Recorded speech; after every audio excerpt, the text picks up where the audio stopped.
مولا جائے منتظر آج سارا جہاں ہے، آپ آ جائیے۔ اعوذ باللہ من الشیطان الرجیم، بسم اللہ الرحمن الرحیم۔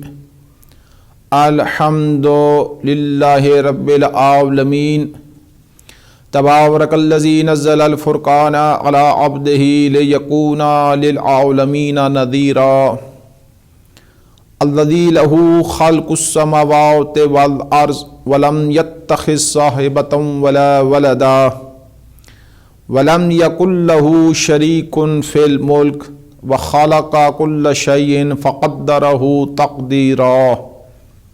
الصلاۃ والسلام علی رسولہ محمد المصطفیٰ، اللہم صل علی محمد وآل محمد وعجل فرج آل محمد وحبیبہ المجتبیٰ وعلی ابن امہ ووصیہ علی ابن ابی طالب الذی جعلہ ظہیرا ووزیرا وآلہ الائمہ الذین اذھب اللہ عنہم الرجس وطہرہم تطہیرا۔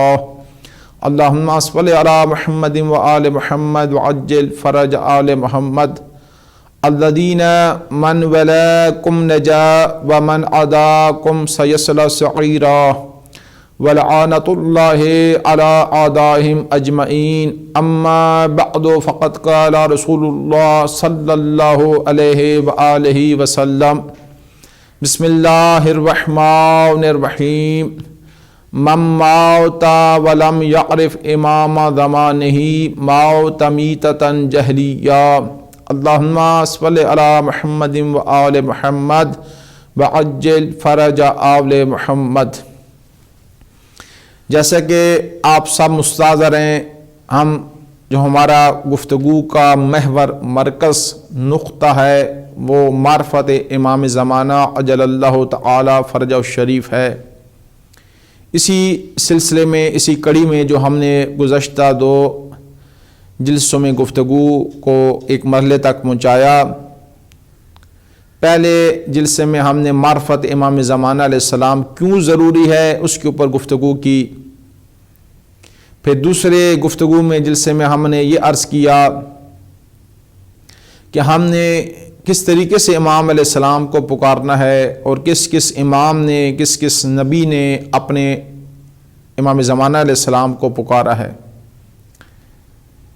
تو جو کچھ عرض کیا اس کا خلاصہ اور لب یہ ہے کہ ہر نبی اور ہر امام نے اپنے آخری یعنی جانشین کو، اپنے آخری بیٹے کو پکارا ہے۔ جس طرح پیغمبر اعظم نے پکارا، امیر المومنین علیہ السلام نے، میرے مولا امام صادق علیہ السلام نے، ہر امام نے فضیلت کے اوپر روایات کو ذکر فرمایا۔ اور اس کے بعد پھر ہم نے یہ عرض کیا تھا، دعا ندبہ کے بارے میں کچھ معروضات عرض کی تھی، اس کی انشاءاللہ گفتگو کریں گے۔ دعا ندبہ کے اوپر بھی ان کے جو فراز ہیں انشاءاللہ ان کی تلاوت کریں گے اور ان کی وضاحت کریں گے۔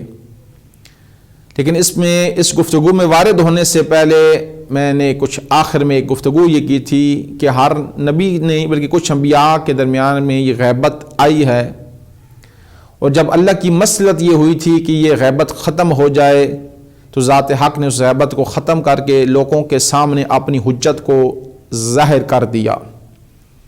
آج ذات حق کی اس میں مصلحت ہے کہ امام زمانہ علیہ السلام ہمارے آخری امام، ذات حق کا آخری جانشین، خلیفۃ اللہ، لوگوں کی آنکھوں سے اوجل ہوں۔ جب ذات حق کی مصلحت ہوگی تو وہ ظاہر ہو جائیں گے۔ جس طرح میں نے عرض کیا، حضرت ابراہیم علیہ السلام لوگوں کی آنکھوں سے کافی عرصہ اوجل رہے، پھر جب ذات حق نے چاہ تو اپنے جانشین، اپنے نمائندے کو ظاہر کر دیا۔ اس طرح حضرت موسیٰ علیہ السلام بھی۔ تو اسی میں محترم سامعین میں ایک بات عرض کرنا چاہتا ہوں جو آج بھی کافی لوگوں کے ذہنوں میں سوال ہوتے ہیں کہ ایسا کیوں ہے، ایسا کیوں ہے۔ تو یہ کیونکہ میں نے مصلحت کے عنوان سے عرض کیا ہے کہ ذات حق کی مصلحت اسی میں ہے، تو اس مصلحت کو سمجھیں۔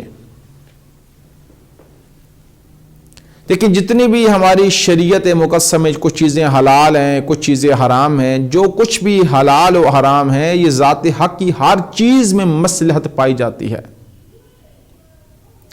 عموماً آج بھی سوال کیا جاتا ہے کہ یہ پرانے زمانے کی بات تھی کہ جب انسان 44 کلومیٹر سفر کرتا تھا، تھکن محسوس ہوتی تھی، پیاس کا اسے احساس ہوتا تھا کہ میں پیاسا ہوں، بھوک کا احساس ہوتا تھا، تو اس زمانے میں تھا کہ آپ روزہ جو ہے وہ نہیں رکھ سکتے، رمضان المبارک کے بعد اس کی قضا کریں گے۔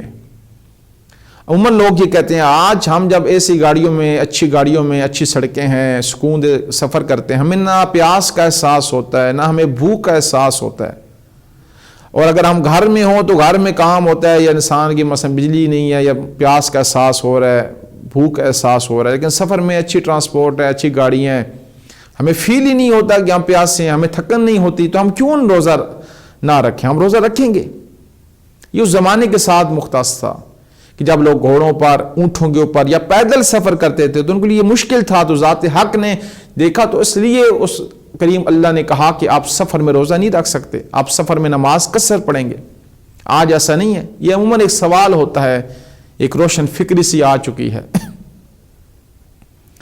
تو اس کے ایک ہی جواب ہے، وہ یہ جواب ہے کہ یہ علت نہیں ہے کہ آپ سفر میں، یہ علت ہے کہ آپ تھکن یا پیاس کا آپ کو احساس ہوتا تھا تو ذات حق نے کہا کہ آپ نے سفر میں روزہ نہیں رکھنا، نماز قصر پڑھنی۔ یہ علت نہیں ہے کہ آپ اس چیز کو علت بنا لیں۔ کس چیز کو علت بنا لیں؟ پیاس کو، بھوک کو، تھکن کو۔ یہ علت نہیں ہے۔ ہاں اگر یہ علت ہوتی تو آپ کی بات ٹھیک تھی، علت نہیں ہے، یہ ذات حق کی حکمت ہے۔ اس کو سمجھیں، علت اور حکمت کو، بڑا فرق ہے علت اور حکمت میں۔ جب ہم کہنے ذات حق کی یہ علت ہے، یہ علت ہے، تو بس پھر آپ کے ذہن میں یہ سوال ٹھیک ہے، اگر یہی علت ہے کہ انسان کو پیاس لگتی تھی، بھوک لگتی تھی، تھکن کا احساس ہوتا تھا، تو اس اللہ نے ایک قسم کا ڈسکاؤنٹ، تخفیف دے دی، ہمیں چھوٹ دے دی، اور آج کیونکہ یہ چیزیں منتفی ہو چکی ہیں تو بس پھر ہم روزہ رکھ سکتے ہیں۔ لیکن ایسا نہیں ہے، یہ علت نہیں ہے، یہ حکمت ہے۔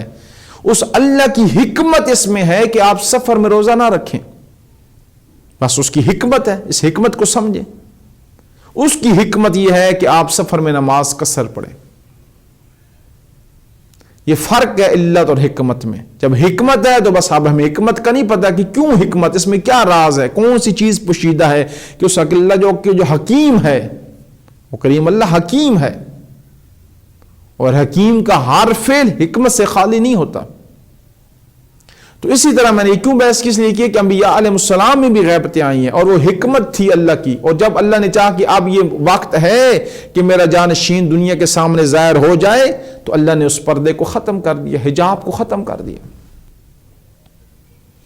آج ہم کہتے ہیں کہ کیوں امام زمانہ علیہ السلام تشریف نہیں لا رہے، اتنا کچھ ظلم ہو رہا ہے اور اتنا کچھ ظلم ہوگا، کیا سے کیا ہو رہا ہے؟ تو اللہ کی ابھی مصلحت نہیں ہے۔ جب اس ذات حق کی مصلحت ہوگی وہ اپنے جانشین کو ظاہر کرے گا۔ اس مصلحت کو سمجھیں، کیونکہ عرض کیا ہے کہ حکیم کا ہر فعل حکمت سے خالی نہیں ہو، جو بھی فعل کرے گا اس میں حکمت ہے۔ وہ حکیم علی الاطلاق ہے، وہ کل حکیم ہے۔ آج امام زمانہ علیہ السلام اگر ہماری آنکھوں سے اوجھل ہیں تو اس میں حکمت ہے۔ اب وہ اللہ کی حکمت ہے، وہ جانتا ہے بہتر ہے کہ کب وہ وقت آئے گا کہ جب ہماری آنکھوں کے سامنے ہمارے امام علیہ السلام آ جائیں گے، غیبت ختم ہو جائے گی۔ تو ہم نے اس غیبت میں کرنا کیا ہے؟ وہ ایک دعا نطبہ جس کے اوپر میں نے گزشتہ جلسے میں کچھ معروضات عرض کی تھی، انشاءاللہ گفتگو کروں گا اس کے اوپر بھی، فراز کے اوپر، ایک ایک فراز کے اوپر گفتگو کروں گا۔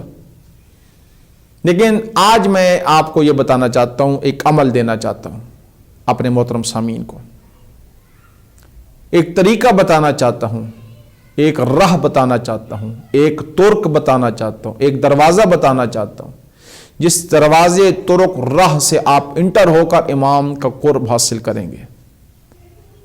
جن لوگوں نے ہماری گزشتہ 2 جلسوں والے گفتگو کو سماعت فرمایا وہ بات تک پہنچیں گے کہ سارے میں کیوں اس طریقے سے وارد ہو رہا ہوں، کیوں ہمیں امام علیہ السلام کا قرب حاصل کرنا ہے۔ میں عرض کر چکا ہوں ساری بحث کو۔ وہ راہ کیا ہے؟ راہ فقہا کا راہ بتایا ہوا، یہ طریقہ، یہ طرق، یہ دروازہ فقہا نے بتایا۔ کس طریقے سے؟ وہ یہ ہے کہ میرے محترم سامعین، اس کو صدقہ جاریہ سمجھ کے آپ اپنے دوسرے مومنین تک پیغام پہنچائیں۔ ہر روز آپ نے کم سے کم ایک تسبیح یعنی 100 مرتبہ سورہ قل هو اللہ احد کی تلاوت فرمانی ہے، اور زندگی کا آپ نے یہ وتیرہ بنانا ہے، جب تک خدا آپ کو زندگی دے ہر روز کم سے کم ایک تسبیح سورہ قل هو اللہ احد کی آپ ہدیہ کریں اپنے وقت کے امام زمانہ عجل اللہ تعالیٰ فرجہ شریف کو۔ دوسرا کام، آپ قرآن کی تلاوت کریں، نیت یہ کریں شروع سے قرآن مجید کی تلاوت شروع کریں، اور نیت یہ کریں کہ یہ جو قرآن پاک میں ختم کروں گا 2 مہینے میں ہو، 1 مہینے میں ہو، 3 مہینے میں ہو، جتنی آپ کو مولا خدا توفیق دے، جتنا جلدی ہو، جب بھی ہو، 4 مہینے میں، 5 مہینے میں، آپ یہ نیت کریں کہ میں ہدیہ کروں گا اپنے وقت کے امام زمانہ عجل اللہ تعالی فرج الشریف کو۔ کم سے کم یہ 2 کام آپ نے کرنے ہیں۔ تیسرا میں اور آسا آسا ہر جلسے میں آپ کو بتاؤں گا کیا کیا ہم نے کرنا ہے۔ جب ہم اس طریقے سے یہ کام کریں گے، یعنی ہر روز ہم ہدیہ تسبیح ہدیہ کریں گے اپنے وقت کے امام زمانہ علیہ السلام کو، اور روزانہ جتنی بھی ہمیں ذات حق توفیق دے گا ہم قرآن کی تلاوت کر کے ہدیہ کریں، اور جب پورا قرآن ختم ہو جائے گا تو دعا کریں گے کہ سارا قرآن میں نے کیونکہ شروع سے نیت کی تھی کہ جب یہ کلام مجید ختم ہوگا میں اپنے وقت کے امام علیہ السلام کو ہدیہ کروں گا، پھر وہ ہدیہ کریں امام زمانہ علیہ السلام کی برگاہ ملکوتی میں۔ یہ ہوگا کیا؟ میں بتاتا ہوں کیا ہوگا۔ دیکھیں میرے محترم سامعین، اگر ہم زندگی میں معاشرے میں آپ نے یہ چیزیں دیکھی ہیں، آپ کا تجربہ، آپ کا مشاہدہ اس بات کی گواہی دے گا، آپ کسی چیز، کسی بندے کو کوئی چیز گفٹ ہدیہ کرتے ہیں، تحفہ دیتے ہیں، ایک مرتبہ آپ مجھے کچھ چیز دے رہے ہیں، میری جتنی حیثیت ہوگی میں اس کے مطابق آپ کو وہ گفٹ تحفہ پلٹا کر دوں گا۔ ایک دفعہ آپ کسی بادشاہ کو کوئی ہدیہ کر رہے ہیں، تو پھر جو اس کی توفیق ہے، جو اس کی استطاعت ہے، جو اس کی شان ہے، وہ اپنی شان کے مطابق پلٹا کر دے گا۔ ایک دفعہ آپ ہدیہ اسے کر رہے ہیں جس کی وجود کی وجہ سے زمین و آسمان اپنی جگہ پر قائم ہے۔ اللہ اکبر، این السبب المتصل بین الارض والسماء، یہ دعا ندبہ کا ایک فراز ہے، انشاءاللہ عرض کروں گا اس کے اوپر۔ کہاں ہے وہ میرا بیٹا؟ کون کہہ رہے ہیں؟ امام صادق علیہ السلام ارشاد فرما رہے ہیں، کس میں؟ دعا ندبہ میں۔ کہاں ہے وہ میرا بیٹا جس کے وجود کی وجہ سے زمین و آسمان اپنی جگہ پر قائم ہیں؟ امام زمانہ علیہ السلام سانسیں لے رہے ہیں تو اللہ کی ہر مخلوق سانس لے رہی ہے، کیونکہ وہ حجت عظمی ہے، ان کی وجود کی وجہ سے سب کچھ نظام چل رہا ہے۔ آپ امام زمانہ علیہ السلام کو جب یہ ہدیہ کریں، پھر امام علیہ السلام کیا کریں گے؟ پھر مولا ہیں، وہ کریم ابن کریم ہیں، وہ امام رؤوف ہیں، رؤوف ہے، مہربان ہے، وہ کیا کریں گے؟ وہ ہماری روح کو پاک کر دیں گے، وہ ہمارے دلوں سے دنیا کی محبت کو نکال دیں گے۔ ہم دنیا کی جن مشکلات میں پھنسے ہوئے ہیں، گرے ہوئے ہیں، وہ ہمیں اس دلدل سے ہمارا ہاتھ پکڑ کے ہمیں نکال دیں گے، وہ ہمیں پھر اپنا بنا لیں گے۔ پھر ہمیں زندگی کے اٹھتے بیٹھتے وقت ہر وقت امام علیہ السلام کی یاد میں زندگی گزاریں گے۔ پھر ہم مولا کی فراق میں آنسو بہائیں گے، پھر ہم مولا کے غم میں آنسو بہائیں گے۔ کیوں؟ اس لیے کہ حجت خدا امام زمانہ علیہ السلام کی نظر کرم، کرامت، شرافت، کریم کی نگاہ ہمارے اوپر پڑ جائے گی۔ آج بھی ہر کوئی سوال کرتا ہے جی ہم کون سا عمل کریں، کیا کریں؟ امام زمانہ علیہ السلام ہمارے اوپر راضی ہو جائیں۔ ہم ان مشکلات میں گھرے ہوئے ہیں، ہم ان مشکلات میں پھنسے ہوئے ہیں، یہ طریقہ ہے، یہ وہ راستہ ہے جو فقہا نے فرمایا ہے۔ آپ یقین کریں، اس کو کریں، زندگی کو اپنی جب اس طرح انجام دیں گے آپ اپنے اندر دیکھیں گے کہ کس طریقے سے امام زمانہ علیہ السلام ہمارے اوپر راضی ہو رہے ہیں۔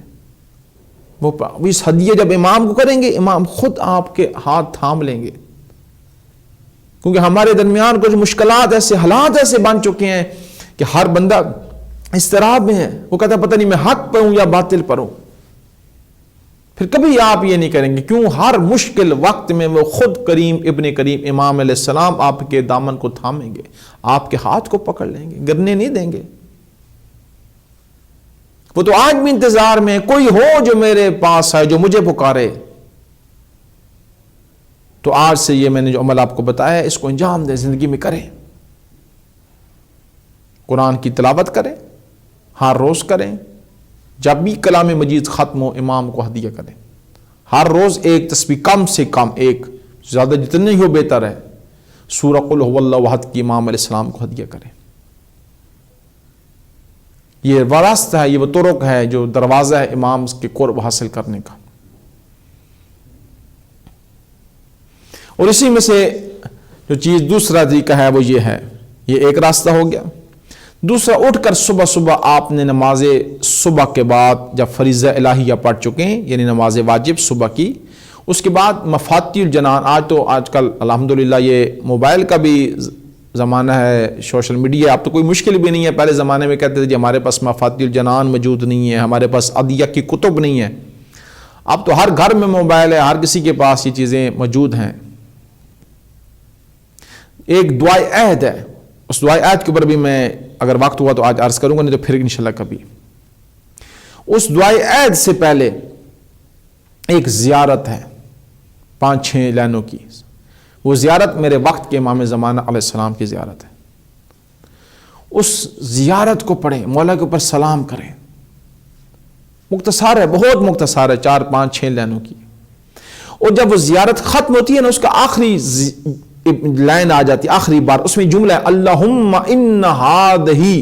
اس وقت آپ نے کیا کرنا ہے؟ اپنا دائیں ہاتھ اپنے بائیں ہاتھ کے اوپر رکھنا ہے اور یہ فراز پڑھنا، اللہم ان ہادہی بیعت لہو فی عنقی الی یوم القیامہ، کہ میرے اللہ میں بیعت کرتا ہوں اپنے وقت کے امام زمانہ علیہ السلام کی، اور یہ بیعت میری گردن پر ہے، میرے اوپر ہے قیامت والے دن تک۔ تو یہیں سے یہ بات واضح ہو جائے گی جو آج کل ہمارے جوان، ہمارے معاشرے میں یہ فکر پائی جاتی ہے، بیعت فقط معصوم کی ہوتی ہے، غیر معصوم کی بیعت نہیں ہوتی، غیر معصوم کی تقلید ہوتی ہے، معصوم کی تقلید نہیں ہوتی۔ یہ خود فراز ہے اس میں، اللہم ان ہذہ بیعت لہو فی عنقی الی یوم القیامہ۔ خوش نصیب ہے نا وہ بندہ کہ جو صبح صبح اٹھ کر اپنے وقت کے امام زمانہ علیہ السلام کے ہاتھ مبارک ید اللہ پہ بیعت کرے، اور یہ کہہ رہا ہے کہ یہ بیعت میری قیامت والے دن تک میرے اوپر، میری گردن کے اوپر، یعنی میرے اوپر یہ واجب ہے۔ اب خود دعاؤں میں معصوم علیہ السلام نے فرمایا ہے کہ بیعت معصوم کی ہوتی ہے، غیر معصوم کی بیعت نہیں ہوتی۔ غیر معصوم کی فقط تقلید ہو سکتی ہے اور معصوم کی تقلید نہیں ہو سکتی۔ ابھی ہمیں ہمارے ہاں کہا جاتا ہے کہ ہم امام زمانہ رضی اللہ تعالیٰ فرج و شریف کی تقلید کرتے ہیں، یہ غلط بات ہے۔ امام کی بیعت کرنی ہے، تقلید نہیں کرنی۔ کیوں؟ بڑا فرق ہے تقلید اور بیعت میں نے جس طرح عرض کیا کہ بیعت فقط معصوم کی ہوتی ہے، غیر معصوم کی بیعت نہیں ہو سکتی، اور تقلید معصوم کی نہیں ہو سکتی، غیر معصوم کی تقلید کرنی ہے۔ کیوں؟ اس لیے کہ جب بھی ہم کسی مفتی کی، کسی مجتہد کی تقلید کرتے ہیں، اب فرض کریں کہ 3 فقہا ہیں، 4 فقہا ہیں، 5 فقہا ہیں ایک مسئلے میں، ایک کہتا ہے کہ مستحب ہے، ایک کہہ رہے ہیں کہ مکروہ ہے، اختلاف ہے فقہا کے درمیان کسی مسئلے میں، تو عند اللہ لوح محفوظ پر تو ایک ہی حکم ہے، 2 حکم نہیں ہیں۔ اس ذات حق نے اس فعل کو یا مستحب قرار دیا ہے، یا واجب ہے، یا حرام ہے، یا مکروہ یا مباح ہے، ان کے علاوہ تو کوئی فعل ہی نہیں ہے ہمارے پاس۔ جو بھی محترم سامعین ہم زندگی میں کام کرتے ہیں، ہم اٹھتے بیٹھتے، ابھی اسی ٹائم میں گفتگو کر رہا ہوں، آپ سماعت فرما رہے ہیں، زندگی کا ہمارا ہر پہلو 5 چیزوں پر مشتمل ہے، چھٹی چیز نہیں اور چوتھی بھی نہیں ہے، یعنی 5 سے کم نہیں، 5 سے زیادہ نہیں ہے، ان 5 کے اندر منحصر ہے ہمارا زندگی کا ہر فعل۔ آپ تھوڑا سے دقت فرمائیں، اگر میں چل رہا ہوں تو بھی یہ 5 کاموں میں سے ایک کام کر رہا ہوں، اگر میں بیٹھا ہوا ہوں پھر بھی ایسا ہی ہے، میں سانس لے رہا ہوں، چر رہا ہوں، بول رہا ہوں، کھا رہا ہوں، پی رہا ہوں، جو بھی زندگی کا سو رہا ہوں، جو کام بھی کر رہا ہوں، وہ 5 صورتوں سے خالی نہیں ہے. چھٹی صورت بھی نہیں ہے اور چوتھی بھی نہیں ہے، 5 ہیں. ان میں سے ایک ہوگا. یا وہ میرا کام واجب ہوگا، یا وہ میرا کام حرام ہوگا، یا وہ میرا کام مستحب ہوگا، یا وہ میرا کام مکروہ ہوگا، یا پھر وہ مباح ہوگا. مثلا واجب، میں اگر نماز پڑھ رہا ہوں تو یہ واجب ہے میرا فعل، اور روزہ رکھ رہا ہوں تو یہ واجب ہے. جھوٹ بول رہا ہوں تو یہ گناہ کر رہا ہوں. کوئی شخص غیبت کر رہا ہے تو یہ گناہ کر رہا ہے، حرام کر رہا ہے. کوئی نوافل پڑھ رہا ہے تو مستحب کام ہے. کوئی آل محمد کی مد میں قصیدہ پڑھ رہا ہے، اشعار پڑھ رہا ہے، ان کا ذکر کر رہا ہے، مستحب کام کر رہا ہے. اور کوئی شخص مکروہ کا کار، جس طرح نماز پڑھ رہا ہے اور سامنے کوئی تصویر لٹکی ہوئی ہے تو یہ مکروہ کام ہے. نماز پڑھ رہا ہے، دائیں بائیں تھوڑا سا دیکھ رہا ہے جس سے نماز باطل نہ ہو، تھوڑا بہت دیکھنا، تو یہ مکروہ ہے. تو یہ قرات ہے. اور اس ٹائم اگر کوئی شخص ویسے ہی بیٹھے ہوئے آپس میں گفتگو کر رہے ہیں اور غیبت بھی نہیں کر رہے، ویسے گفتگو کر رہے ہیں یا ویسے سفر کر رہے ہیں، تو یہ مباح ہو جائے گا. تو میں نے یہ کیوں بحث کی؟ اس لیے عرض کیا ہے کہ محترم سامعین، یہ زندگی یہ 5 چیزیں ہیں. اب جب بھی مجتہد نے کسی مسئلے میں کہا کہ یہ چیز مستحب ہے، دوسرے فقیر نے کہا فرض کرنے کہ یہ مسئلہ مستحب نہیں ہے، مکروہ ہے، تو عند اللہ لوح محفوظ پہ تو ایک ہی حکم ہے جو اللہ نے لکھا ہے، وہ 2 نہیں ہو سکتے. کیونکہ جو مجتہد کہہ رہا ہے اس کی فتویٰ 100% تو یقینی نہیں ہے. اس لیے پیغمبر اعظم نے یہ اس حدیث کو اہل سنت نے بھی لکھا،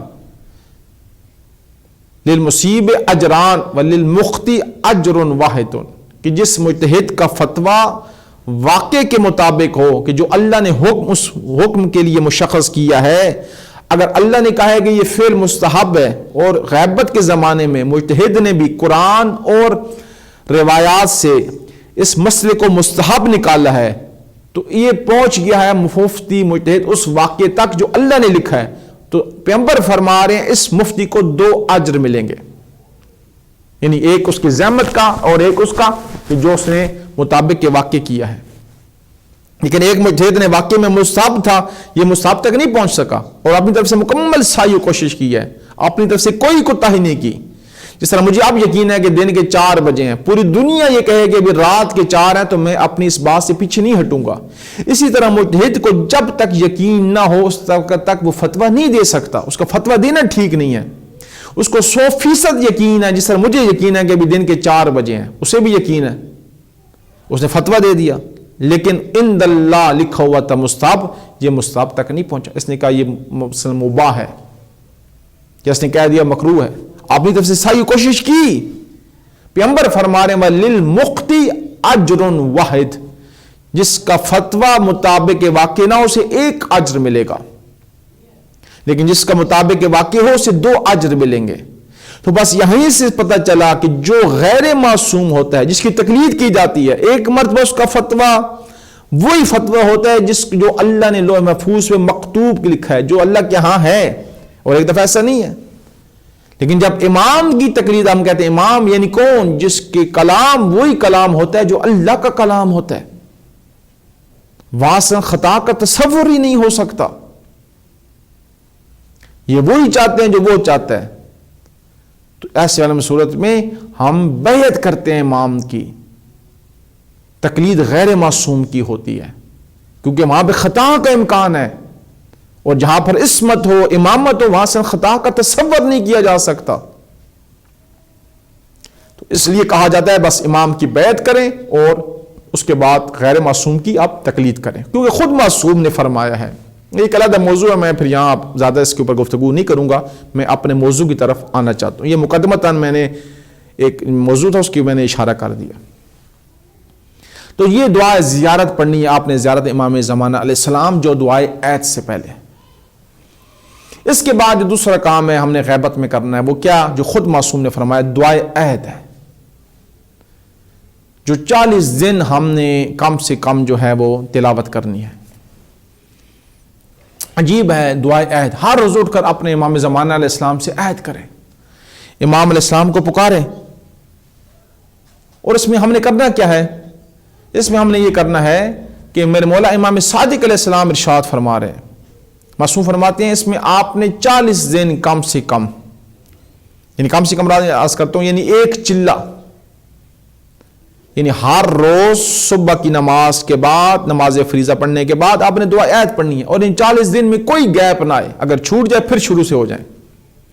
ایک چلہ آپ نے نکال دیا 40 دن کا، اور اس میں کوئی چھٹی نہ ہو، یعنی کسی دن آپ سے مس نہ ہو، اگر ہو جائے تو کوئی بات نہیں، پھر شروع سے ہو جائے، یعنی ایک چلہ آپ نے کمپلیٹ کر لیا۔